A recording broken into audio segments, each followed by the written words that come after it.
એટલું યાદ રાખવું કે માંસ મટન જે ઘરમાં બનતું હોય એ ઘરમાં એ ચૂલા પર કુળદેવીનું નિવેદ જે કરતા હશે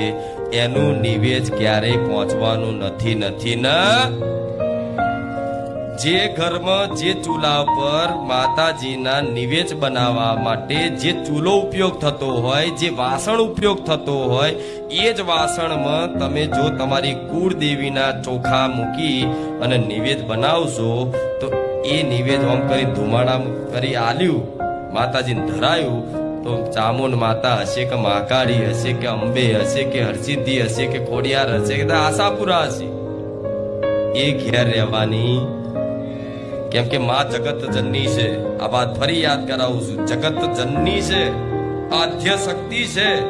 એટલે જગત જનની એટલે આખા જગતની માં છે જો આખા જગતની માં હોય અને તમારા ઘેર એ ચૂલા પર જો એ માંસ કદાચ બફાતું હોય અને એ જ તપેલીમાં જો તમે નિવેદ બનાવો એ જ ચૂલા પર તમે માતાજીનો નિવેદ કે ભોગ બનાવવા ધરાવવા માટે કઈ બી ભોજન બનાવો તો માતાજીને